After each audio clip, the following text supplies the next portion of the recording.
நாம கடனை எப்படி பார்க்கிறோம், அல்லாஹ் எப்படி பார்க்கறான்? சாதாரண குற்றமா பார்க்கறானா? இன்னைக்கு நமக்கெல்லாம் கடன் என்பது சர்வ சாதாரணம். இஷ்டத்துக்கு கடன் வாங்கி கொண்டிருப்போம். நம்மிடத்தில் வேறு வகையில் பொருளாதாரங்கள் இருந்தாலும் கூட கடன் வாங்கி கொண்டிருப்போம். நகையா இருக்கும், இடமா இருக்கும், அதெல்லாம் நமக்கு பணமா தெரியாது. நகை என்பதும் என்ன, ஒரு கணக்கில் நீங்க பார்த்தீங்கன்னா அது என்னது, அதுவும் ஒரு பணம் தானே. இடம் என்பது என்ன, அதுவும் நமக்கு ஒரு பணம் தானே. அப்போ நகை, இடம் என்று மற்ற மற்ற வகைகளில் நமக்கு பொருளாதாரம் இருந்தாலும் கூட பல விஷயங்களுக்கும் கடன் வாங்கக்கூடியவர்களாக நாம் இருக்கிறோம். கடன் மார்க்கத்தில் அனுமதி என்றாலும் அது அல்லாஹ் பாரதூரமான ஒரு காரியமாக பார்க்குறோம். அது நிறைவேற்றப்படவில்லை என்றால் கடன் கடனாகவே இருக்கும் என்று சொன்னால் அதை மன்னிக்கவே மாட்டேன், கடனை நிறைவேற்றணும். அதனால தான் நபிகள் நாயகம் ஸல்லல்லாஹு அலைஹி வஸல்லம் அவர்கள் தன் வாழ்நாளில் அதிகமாக அல்லாஹ்விடத்தில் தொடர்ந்து ஒரு 4 விஷயத்தில் பாதுகாப்பு தேடிக்கொண்டே இருப்பார்கள். எதிலிருந்தெல்லாம் பாதுகாப்பு தேடுவாங்க? அல்லாஹும்ம இன்னி அஊது பிக்க மின் அஸாபில் கப்ர், மன்னரை வேதனையிலிருந்து இறைவா நான் உன்னிடம் பாதுகாப்பு தேடுகிறேன். வ அஊது பிக்க மின் ஃபித்னத்தில் மஸீஹி தஜ்ஜால், தஜ்ஜாலின் குழப்பங்களிலிருந்து யா அல்லாஹ் உன்னிடம் நான் பாதுகாப்பு தேடுகிறேன். வ அஊது பிக்க மின் ஃபித்னத்தில் மஹ்யா வ ஃபித்னத்தில் மமாத், இறைவா வாழ்வு மற்றும் மரணம் அதில் ஏற்படுகிற சோதனைகளிலிருந்தும் உன்னிடம் நான் பாதுகாப்பு தேடுகிறேன். அடுத்து 4வதாக நபிகள் நாயகம் சொல்றாங்க, அல்லாஹும்ம இன்னி அஊது பிக்க மினல் மஅஸமி வல் மக்ரமி, குற்றம் புரிவதிலிருந்தும் பாவம் செய்வதிலிருந்தும் கடன் தொல்லையிலிருந்தும் இறைவா நான் உன்னிடத்தில் பாதுகாப்பு தேடுகிறேன். இதை தொடர்ந்து அல்லாஹ்வின் தூதர் நபிகள் நாயகம் ஸல்லல்லாஹு அலைஹி வஸல்லம் அவங்க தொடர்ந்து செய்த பிரார்த்தனைகளில் இது ஒரு பிரார்த்தனை. கபர் வேதனை வேண்டாம், தஜ்ஜால் குழப்பத்திலிருந்து காப்பாத்து, மௌத்து ஹயாத்தில் உள்ள சோதனையிலிருந்து காப்பாத்து, கடன் தொல்லையிலிருந்து என்னை காப்பாத்து. இப்போ பாருங்க, எந்த லிஸ்ட்டில் கடனை வைக்கிறாங்க?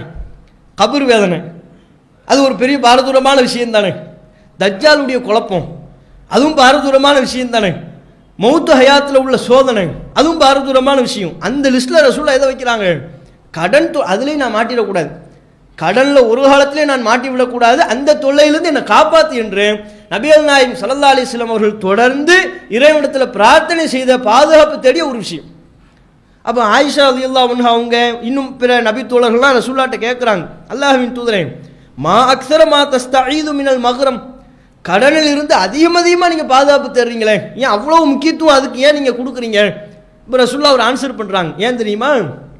இன்னர் ரஜுல், ஒரு மனிதன் இதா கரிம அரண்பட்டு விடுவானையானால் ஹத்தஸ ஃபகதப, அவன் பொய் பேச ஆரம்பிச்சிடுறான். கடன் ஒரு மனுஷனை டோட்டலாக மாற்றிடுது. பொய் பேச ஆரம்பித்து விடுகிறான். வஅத ஃபஅக்லஃப, வாக்குறுதி கொடுத்தால் அதை மீறக்கூடியவனாக மாறி விடுகிறான். இந்த கடன் ஒரு மனுஷனை அப்படி ஆக்கி விடுகிறது. யதார்த்தத்தில் பார்க்குறோம்ல, கடன் வாங்கும்போது நம்ம பின்னால் லோன் அலைவர். பாய் ஒரு 2000 ரூபா கடன் தாங்களே, ஒரு 5000 ரூபா கடன் தாங்களே, திரும்ப திரும்ப திரும்ப திரும்ப நமக்கு நினைவூட்டி பின்னால் வந்து கேட்டுக்கிட்டே இருப்பார். கொடுத்து வாங்கிட்டாருன்னு வைங்க, அதுக்கப்புறம் நம்ம தான் அவர் பின்னால் போகணும். பாய் கடன் வாங்கினீங்களே, தருவங்க கிடைக்கும் போது தருவோம், ஏன் அவசரப்படுறீங்க? இப்போ யார் கடன் கொடுத்தா யார் கடன் வாங்கினாலே தெரியாது. ரோட்டில் அது 2 பேரும் பேசிக்கிட்டு இருந்தாங்கன்னு வைங்க, இந்த 2 பேரில் கடன் கொடுத்தவர் யார், கடன் வாங்கினவர் யார்? அதிகாரம் அப்படி பண்ணுவார். இன்னும் பொறுமை இல்லையா உனக்கு? இல்லை மனுஷனுக்கு ஒரு கொடுத்தா என்ன எங்கே ஓடி போகிறோம், இங்கே தானே இருக்கிறோம், தரும்போது வரும்போது உனக்கு தருவோம், ஏன் அவசரப்படுற என்று ரொம்ப அதிகாரப்பட்டு பேசக்கூடிய ஒரு நிலையெல்லாம் இன்றைக்கு இருக்கிறத பார்க்கலாம். அப்போ பொய் பேசக்கூடிய ஒரு நிலை. தவணை கேட்பாங்களே, எத்தனை தவணை கேட்பாங்க? நாளைக்கு வாங்க பார்ப்போம், நாளைக்கு நான் கரெக்டாக வந்துட்டியே, 2 நாள் கழிச்சு வாங்க. 2 நாள்னா 2 நாள் தான் எடுப்பீங்களா? ஒரு 2 நாள்னா ஒரு 4 நாள் எடுக்க மாட்டேன், 4 நாள் கழிச்சு வாங்க. இப்படியாக பல தவணைகள் சொல்லக்கூடிய ஒரு நிலையும், பொய் பேசக்கூடிய ஒரு நிலையும், வாக்குறுதி கொடுத்து விட்டு அதற்கு மாறு செய்யக்கூடிய ஒரு நிலையெல்லாம் இந்த கடன் மூலமாக ஏற்பட்டுவிடும். கடனில் ஒருவன் மூழ்கும் போது அவன் டோட்டலாக அவனுடைய அஹ்லாக், அவனுடைய குணங்கள் மாறுபட்டு விடுகிறது. அவன் முனாஃபிக்கினுடைய அடையாளங்களுக்குரிய பண்பையெல்லாம் கடைபிடிக்க ஆரம்பித்து, வாக்குறுதி கொடுத்தா மாறு செய்கிறது, பேசுனா பொய் பேசுறது, இதெல்லாம் முனாஃபிக்குடைய பண்பு தானே, அதை கடைபிடிக்க ஆரம்பித்து விடுவான். அதனால தான் நான் கடன் தொல்லையிலிருந்து அதிகமாக பாதுகாப்பு தேடுறேன் என்று நபிகள் நாயகம் ஸல்லல்லாஹு அலைஹி வஸல்லம் அவங்க சொல்கிறத பார்க்கலாம். அப்போ இந்த விஷயத்தை நாம் அவ்வளோ டேஞ்சராக பார்க்கணும்.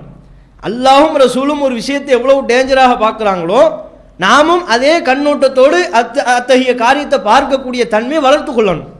இறைவன் ஒரு விஷயத்தை டேஞ்சராக பார்த்துருக்கும் போது அதை நம்ம சாதாரணமாக பார்க்கலாமா? கடன் அதெல்லாம் என்ன, அதெல்லாம் ஒரு விஷயமா? கடன் நிறைவேற்றினா என்ன, நிறைவேற்றாமல் போனால் என்ன, அப்படிங்கிற ஒரு அலட்சியமான பார்வை வந்துவிடக்கூடாது. உயிர் தியாகி கூட எல்லாம் மன்னிக்கிறது இல்லை, ஷஹீதுக்கே மன்னிக்கிறது இல்லை. அப்போ நம்ம ஏமாத்துறோம். அப்போ எந்த ஒரு கடனும் இல்லாத வகையில் இருப்போமே ஆனால் அல்லாஹ்வுடைய மன்னிப்பு நமக்கு கிடைக்கும். அதை அவருடைய வார்த்தையில நம்ம பார்க்கலாம். பிமாக ஃபரலி ரப்பி, எனது இறைவன் என்னை மன்னித்தவன் என்று அவர் சொல்வதிலிருந்து உயிர் தியாகிக்கு எல்லா பாவங்களும் மன்னிச்சிருவான், கடன் மன்னிக்கப்படாது. அது ஒன்று.